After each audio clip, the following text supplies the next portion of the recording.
בסרטון זה נדבר על לוח הזמנים של המפץ הגדול, ונעבור על כל הדברים שקרו החל מהנקודה הסינגולרית ועד לימינו אנו. אבל מה קרה לפני המפץ הגדול? על השאלה הזו ננסה לענות בסוף הסרטון. אנו מתחילים לפני 13.7 מיליארד שנה. כל היקום כעת מרוכז בנקודה אחת, הנקודה הסינגולרית. ברגע הראשון הכל נוצר. כל כוחות הטבע ידועים לנו, החלל והזמן. נקודה זו היא בעלת צפיפות כמעט אינסופית וטמפרטורה של טריליונים על טריליונים של מעלות, והיא מורכבת מאנרגיה בלבד. ואז הנקודה הזו החלה להתרחב. זה המפץ הגדול, ההתרחבות של נקודה זו, וההתרחבות של כל היקום.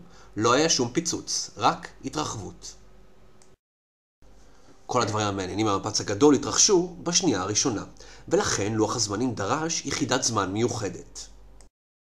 בעולם היומיומי אנו מודדים זמן בשניות, דקות ושעות, אבל במפץ הגדול מדענים משתמשים בזמן פלנק, השווה ל-10 בחזקת מינוס 43 משנייה אחת. כלומר 42 אפסים אחרי הנקודה ואז 1. עד כמה קטן זמן פלנק? מאוד מאוד קטן. יש יותר יחידות זמן פלנק בשנייה אחת מאשר כל השניות שחלפו מאז המפץ הגדול. בזמן הפלנק הראשון, 4 הכוחות הבסיסיים של הטבע נוצרים. כוח הכבידה, הכוח שגורם להיווצרות כוכבים וכוכבי לכת, הכוח שמשאיר את הירח במסלולו וגורם לקהות ושפל, והכוח שמשאיר אותנו על הקרקע. הוא הכוח החלש מבין כל שאר הכוחות. הכוח האלקטרומגנטי הוא זה שמאיר את הערים שלנו, מחבר את הטלפונים שלנו ומדליק את המחשב בו אתם רואים סרטון זה. והכוח הגרעיני החזק והחלש הם שמחזיקים את האטומים שמרכיבים את גופנו ונותנים את אנרגיית ההיתוך לשמש. בחלקיק הזמן הראשון הטמפרטורה הייתה כל כך גבוהה עד שארבעת הכוחות האלה היו מאוחדים לכוח אחד, מעין כוח על. ניתן לדמות כוח על זה לקריסטל סימטרי, אשר מכיל בתוכו את כל הכוחות. ואז, שבריר שנייה לאחר המפץ הגדול, כוח על זה מתחיל להתפרק. קודם הכבידה מתנתקת ומשאירה את שאר הכוחות מחוברים, ולאחר מכן שאר הכוחות מתנתקים זה מזה. התנתקות כוח הכבידה גורמת לגל הדף אדיר וגורמת להתרחבות היקום בצורה משמעותית. היא מתחילה את האירוע הנקרא אינפלציה. לפני האינפלציה היקום היה זעיר, מה שאפשר לטמפרטורה ביקום הקדום להשתוות ולהפוך לאחידה יחסית. לאחר מכן, עדיין שבריר שנייה לאחר המפץ הגדול, האינפלציה מתחילה, והיא משמרת את האחידות הזו, אותה אחידות שאנו רואים לאחר מכן בקרינת הרקע הקוסמית וביקום שלנו היום. לפני האינפלציה היקום הוא קטן יותר מאטום, ואז הוא גדל לגודל של כדור טניס. זה אולי לא נשמע לכם הרבה, אבל זה כמו שכדור גולף גדל לגודל של כדור הארץ בפחות משבריר שנייה. אינפלציה זו התרחשה במהירות הגדולה ממהירות האור. חלל ריק, בניגוד לחומר רגיל, דווקא כן יכול לנוע במהירות הגדולה ממהירות האור.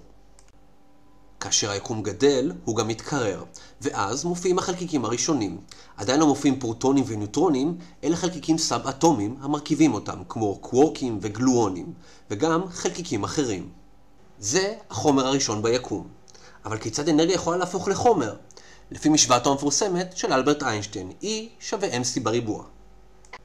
כפי שראינו בסרטונים הקודמים, איינשטיין גילה שאנרגיה ומסה הם בעצם אותו דבר, או שני צדדים של אותו המטבע.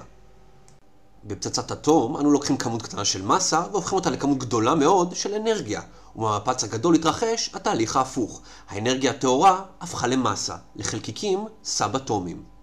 כעת היקום הוא בין שנייה אחת, הוא גדול פי כמה אלפים ממערכת השמש שלנו, והוא מוצף בחלקיקים.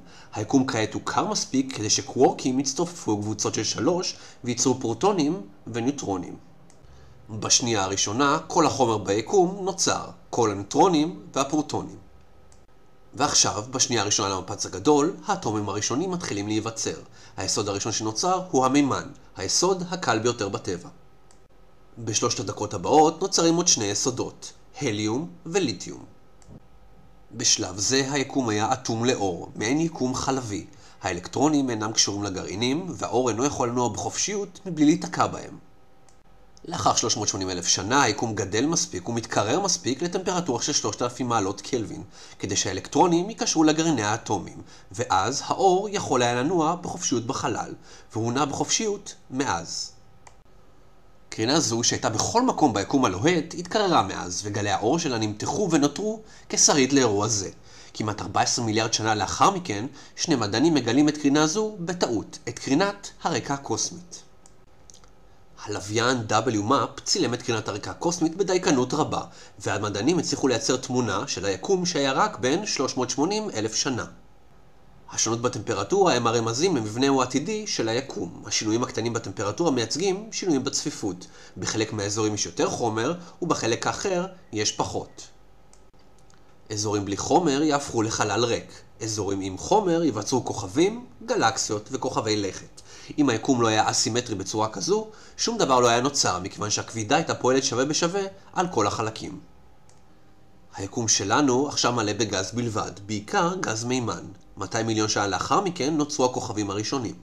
הכבידה מכווצת את הגז ומעלה את הטמפרטורה בענן, עד שתהליך ההיתוך הגרעיני יכול להתרחש. ואז נוצרים הכוכבים הראשונים. היקום עבר מעידן של חושך לעידן מלא בכוכבים. עידן בו אנו חיים היום. עוד ועוד כוכבים נוצרים, ואז, מיליארד שנה לאחר המפץ הגדול, הגלקסיות הראשונות נוצרות בעזרת הכבידה. ב8 מיליארד השנים הבאות, עוד ועוד כוכבים וגלקסיות נוצרים. במפץ הגדול נוצרו רק האטומים הקלים. האטומים הכבדים נוצרו על ידי היתוך גרעיני בתוך ליבותיהם של כוכבים גוססים, והתפזרו ביקום על ידי פיצוץ אדיר הנקרא סופרנובה. ואז, לפני 5 מיליארד שנה, באזור שקט של אחת הגלקסיות האלה, גלקסיה נקראת שביל החלב, כוח הכבידה החל לדחוס ענן של גז, ובהדרגה, לאחר כמה מיליוני שנים, נוצר כוכב. השמש שלנו נוצרה.